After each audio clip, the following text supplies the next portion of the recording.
तो वहीं अरुणाचल प्रदेश के इलाकों के नामकरण के चीनी दुस्साहस पर भारत ने सख्त रुख अपनाया है। उसने चीन को फटकार लगाते हुए दो टूक शब्दों में कहा कि उसे ऐसी हरकतों से बाज आना चाहिए, ऐसी करतूतों से सच्चाई बदलने वाली नहीं है। विदेश मंत्रालय ने कहा कि हमने देखा कि चीन भारतीय राज्य अरुणाचल प्रदेश में कुछ स्थानों के नामकरण के अपने फर्जी और बेतुके प्रयासों में लगा हुआ है। अपने सैद्धांतिक रुखों को ध्यान में रखते हुए हम इस तरह के प्रयासों को साफ तौर पर खारिज करते हैं। रिपोर्ट देखिए। अरुणाचल प्रदेश पर भारत का कड़ा रुख, चीन की दखल अंदाजी बर्दाश्त नहीं। अरुणाचल प्रदेश को लेकर चीन की चाल और साजिश किसी से छिपी नहीं है। अरुणाचल प्रदेश पर चीन कभी प्रत्यक्ष रूप से तो कभी अप्रत्यक्ष रूप से अपना दावा ठोकता रहा है। अब एक बार फिर चीन ने अरुणाचल प्रदेश को लेकर गंदी चाल चली है, ऐसी चाल जो उसके नापाक इरादों की गवाही और सबूत दोनों है। लेकिन भारत ने भी चीन को मुंहतोड़ जवाब दिया और दो टूक कह दिया है कि अरुणाचल प्रदेश पर चीन की दखल अंदाजी बर्दाश्त नहीं होगी। भारत ने अरुणाचल प्रदेश के इलाकों के नाम बदलने की चीन की कोशिशों को सिरे से खारिज कर दिया है। विदेश मंत्रालय ने इस मुद्दे पर कड़ा रुख अपनाते हुए निरर्थक और हास्यास्पद करार दिया।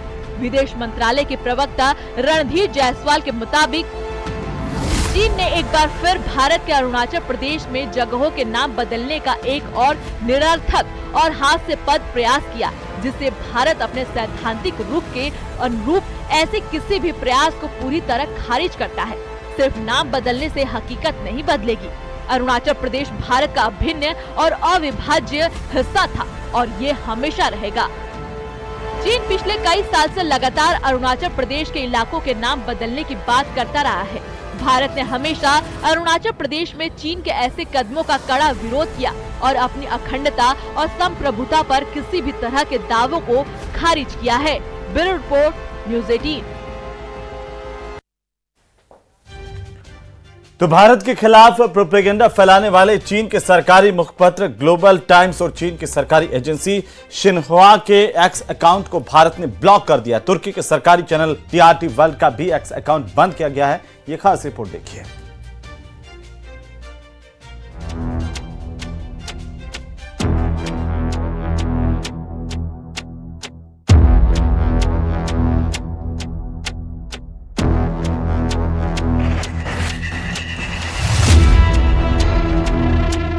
ऑपरेशन सिंदूर के जरिए भारत ने न सिर्फ आतंक को पालने वाले पाकिस्तान को सबक सिखाया, बल्कि दुनिया को भी साफ और सख्त शब्दों में संदेश दे दिया कि भारत किसी भी कीमत पर आतंकवाद को बर्दाश्त नहीं करेगा और आतंकी फैक्ट्रियों पर निर्णायक प्रहार करता रहेगा।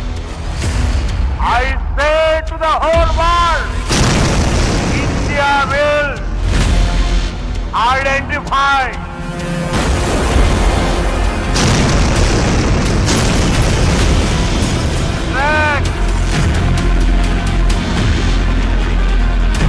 and punish every terrorist.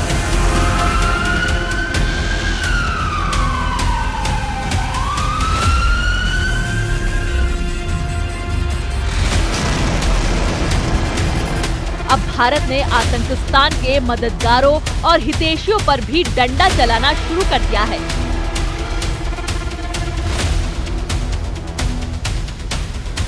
आतंकवाद के खिलाफ भारत की लड़ाई में तुर्की और चीन ने खुले तौर पर पाकिस्तान का समर्थन किया था। लिहाजा अब भारत ने भी कार्रवाई का आगाज कर दिया है। भारत सरकार ने चीन और तुर्की के प्रोपेगेंडा फैलाने वाले एक्स अकाउंट्स पर प्रतिबंध लगा दिया है। भारत में चीन के सरकारी मुख्य पत्र ग्लोबल टाइम्स और उसकी सरकारी एजेंसी शिन्हुआ का आधिकारिक एक्स अकाउंट ब्लॉक कर दिया है।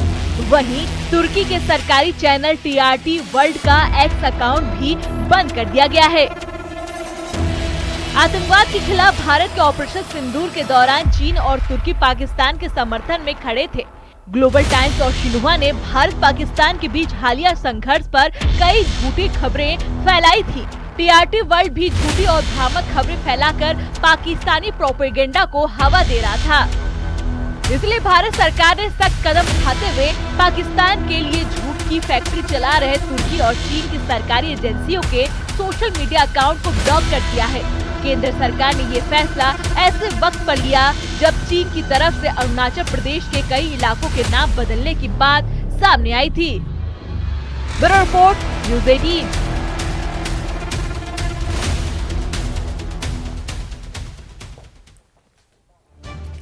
तो भारत पाकिस्तान में हुए तनाव में तुर्की और अजरबैजान ने पाकिस्तान का साथ देकर बड़ी गलती कर दी। उसे यह नहीं पता था कि इसका अंजाम आखिर होगा तो क्या होगा। अब भारत की जनता ने दोनों देशों के बहिष्कार का ऐलान कर दिया है। व्यापारी संगठन ने ट्रेड करने से, व्यापार करने से इनकार कर दिया, तो वहीं लोग तुर्की और अजरबैजान का टूर कैंसिल कर रहे हैं, जो यहां की अर्थव्यवस्था की रीढ़ मानी जाती है। कैसे भारत के बहिष्कार से पस्त होगा पाकिस्तान का ये दोस्त, देखिए इस खास रिपोर्ट में।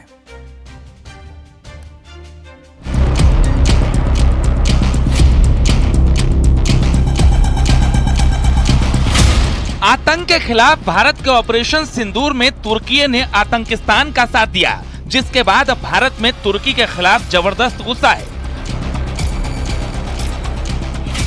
भूकंप के समय भारत ने ही तुर्की को सबसे पहले मदद भेजी थी, लेकिन आतंकी देश पाकिस्तान के साथ खड़े होकर उसने अपना असली चेहरा दिखा दिया। अब भारत में टर्की का विरोध जोर पकड़ रहा है। टर्की के सामान का लोग बहिष्कार कर रहे हैं। पुणे में व्यापारियों ने तुर्की से सेब खरीदना बंद कर दिया है। देखिए, बिल्कुल हमने बायकॉट कर दिया है। तुर्की के किसी भी जो है प्रोडक्ट है, सेब थे, बाकी और फल आते थे वहाँ से, जो भी है, क्योंकि तुर्की ने जो है पाकिस्तान का जो साथ दिया। तकरीबन 1200-1400 करोड़ का व्यापार तुर्की से सेब का होता है हमारा, इंडिया का, फ्रूट्स का और सेब का, और 2-4 चीजें हैं उसमें, 2-3 फ्रूट और आते हैं तुर्की से। तो हम लोगों ने ये डिसाइड कराया कि जैसे कि इसने पाकिस्तान का सपोर्ट किया है, तो यानी कि तुर्की ने भी आतंकवाद का सपोर्ट किया है। तो इसलिए हमने उससे जितना भी अपना व्यापारिक संबंध है सब तोड़ने का फैसला लिया। और तुर्की के सेबों का कारोबार आमतौर पर एक सीजन में 1000 करोड़ से 1200 करोड़ रुपए तक होता है। व्यापारी संगठन कैट ने भारतीय व्यापारियों और नागरिकों से तुर्की और अजरबैजान की यात्रा करने का बहिष्कार करने का आह्वान किया है। साथ ही तुर्की और अजरबैजान के प्रोडक्ट के विरोध की बात कही है। लगभग 3 लाख भारतीय प्रतिवर्ष तुर्की जाते हैं और लगभग 2.5 लाख भारतीय प्रतिवर्ष लगभग अजरबैजान जाते हैं। हमने पाकिस्तान का समर्थन किया है, तो कोई भी पाकिस्तान का समर्थन करेगा तो भारत के व्यापारियों का प्रेम उनके साथ नहीं हो सकता। इसलिए हमने पूरे देश के व्यापारियों से और लोगों से आग्रह किया है कि अब वो समय आ गया है जब इन दोनों देशों को सबक सिखाया जाए और तुर्की और अजरबैजान की यात्राओं से का पूर्ण रूप से बहिष्कार किया जाए। जिस तरह तुर्की ने बेशर्मी के साथ पाकिस्तान का साथ दिया, उसके बाद भारत में लोग बहुत नाराज हैं। कई ट्रेवल एजेंसियों ने भी तुर्की और अजरबैजान के ट्रेवल पैकेज रद्द कर दिए हैं। निवेश की बात करें तो तुर्की का भारत में कुल निवेश लगभग 210 मिलियन अमेरिकी डॉलर है। इसके अलावा तुर्की और अजरबैजान में सबसे ज्यादा टूरिस्ट भारत से जाते हैं, जो वहाँ के अर्थव्यवस्था को मजबूत करता है। ऐसे में अगर भारत पूरी तरह से इसका बहिष्कार करता है तो पाकिस्तान का साथ देने वाले तुर्की को बहुत बड़ा नुकसान होना लाजमी होगा। Bureau report, news 18।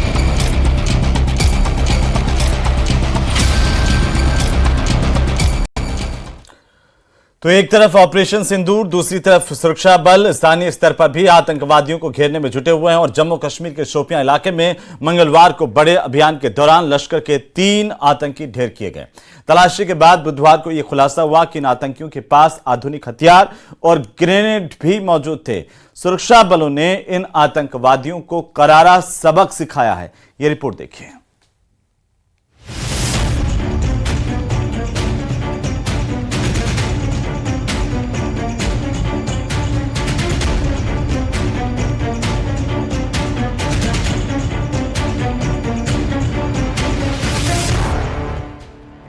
आतंक के खिलाफ भारतीय सुरक्षा बलों का अभियान लगातार जारी है। जम्मू कश्मीर के शोपियां में मंगलवार को सुरक्षा बलों ने मुठभेड़ के दौरान 3 आतंकवादियों को मार गिराया।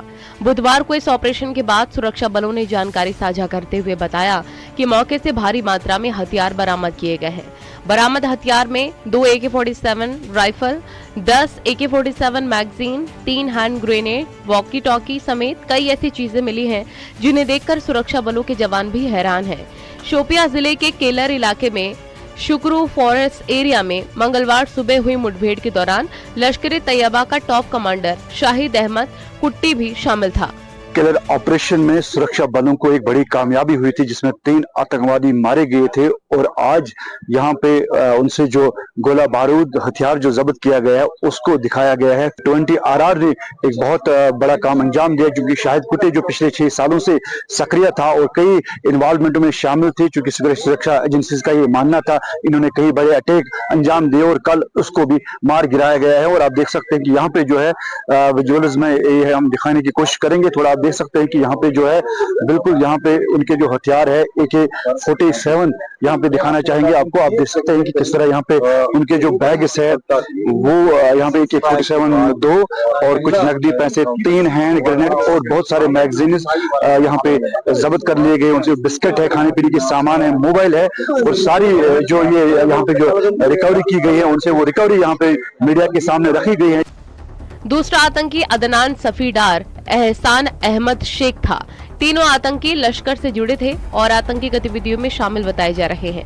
पाकिस्तानी आकाओं के इशारे पर घटनाओं को अंजाम देते थे और टारगेट पर फोकस करते थे। बड़ी संख्या में आतंकवादियों के कब्जे से हथियार बरामदगी के बाद चर्चा है कि क्या आतंकवादियों का अगला टारगेट तय था।